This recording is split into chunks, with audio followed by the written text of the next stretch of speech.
Assalamu alaikum warahmatullahi wabarakatuh. Nimefika ya Alexandria na nilipata bahati ya kupanda boti kutokea Ismailia kwenda Suez, na niliona ile sehemu inaitwa Barlev Line.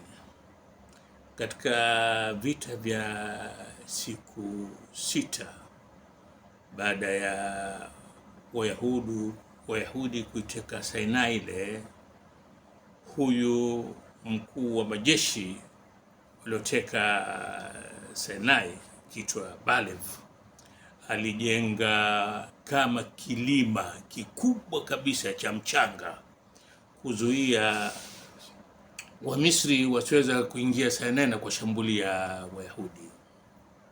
Nikaiona Barlev Line kwa jicho langu, lakini wakati wa 88 nilikuwa 73 kulikuwa na vita vya Yom Kippur ambavyo kwa mara ya kwanza Wayahudi walielemewa, na si kama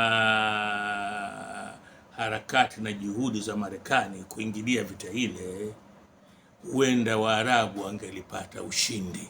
Lakini hiki ni kisa kingine, tutakitafutia inshallah, muda wake tutakieleza. Turudi kwa vita vya Irani, Wayahudi na Marekani. Ukitazama katika mitandao ukaona ule uharibifu ambao unafanywa na majeshi ya Wayahudi na majeshi ya Marekani, unasikitika. Lakini kuna kitu kimoja vile vile, wa Irani wanaipiga Israeli kama vile wao wanavyopigwa, lakini vyombo vyote vya habari vikubwa, Al Jazeera, CNN, BBC, hawaonyeshi hizi, kiasi ambacho utadhani kuwa wanaopata adhabu hii, wanaoangamizwa ni wa Irani peke yao. Sasa kuna jambo mimi linakuwa linanirejea kwenye akili yangu mara kwa mara, kama vile nilivyosema katika sehemu ya kwanza, Irani itashinda vipi vita hivi? Akili yangu inaniambia kuwa Wairani wamejitolea, kwa sababu Marekani amesema wasimamishe vita. Irani imekataa, imesema haina haja ya mazungumzo, wao wataendelea na vita. Hawaoni uzito wa majeshi yaliyowakabili? Hapana, wanayaona kabisa, wala hili halina shaka. Lakini ukisoma historia ya Irani inakujia picha kwa vita hivi ni karibara nyingine inajirudia. Wairani wamejitolea kufa, lakini hawatakufa peke yao.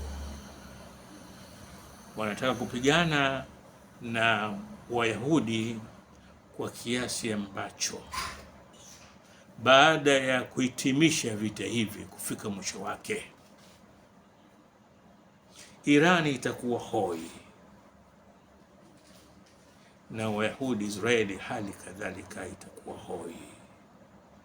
Na tujalie tuonyeshwe leo Tel Aviv, Haifa ziko katika hali gani, unaweza ukapata picha. Kuanzia juzi na jana nimeona kitu ambacho kinashangaza kidogo, kwa Al Jazeera wanaonyesha kile kipigo ambacho Israeli imepata kutoka kwa Irani, kwa haya makombora yao makubwa haya ambayo yanasema yanakwenda mbio kushinda sauti. Sasa nini maana yake hii?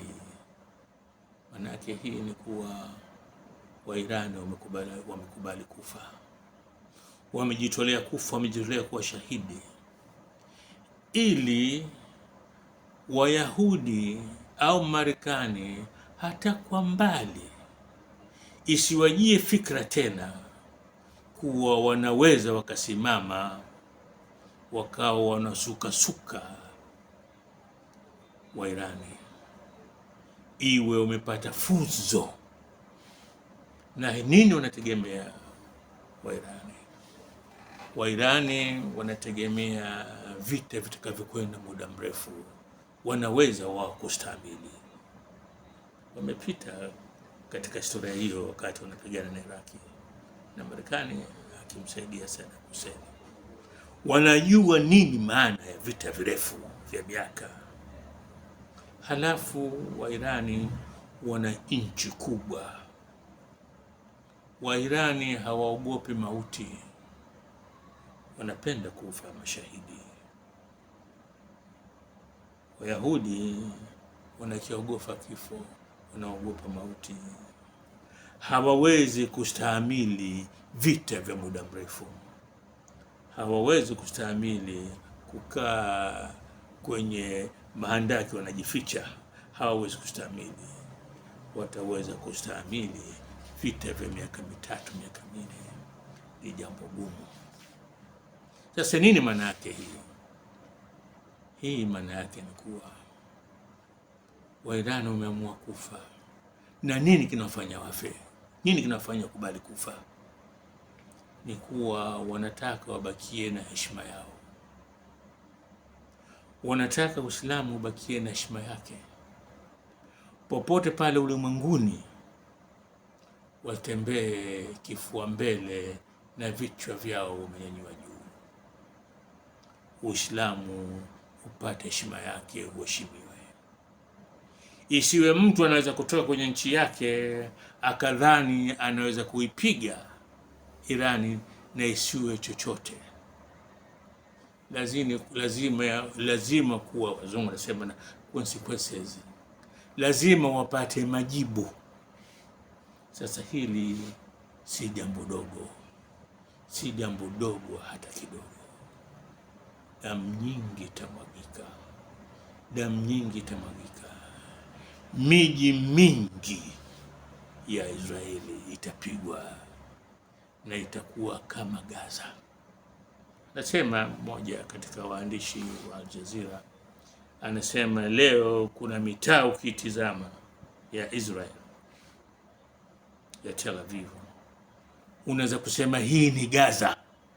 Lakini mpaka sasa hivi Waisraeli bado wanaficha, hawataki kuonyesha uhalisia wa hali waliokuwa nayo.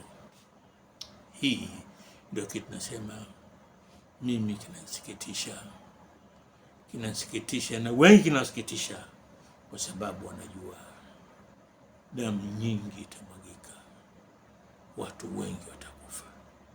Lakini wanachokitaka Irani ni kuwa wabakie na heshima yao, na Waisraeli wafikie mahali wajue kuwa it is not business as usual. Hawawezi wakawa wao na kwenda kupiga watu wanavyotaka. Kuna mwandishi alimwambia, mwandishi mmoja wa Irani, kwa nini wao Wayahudi na wao hawafanyi kama wanaofanya Waisraeli?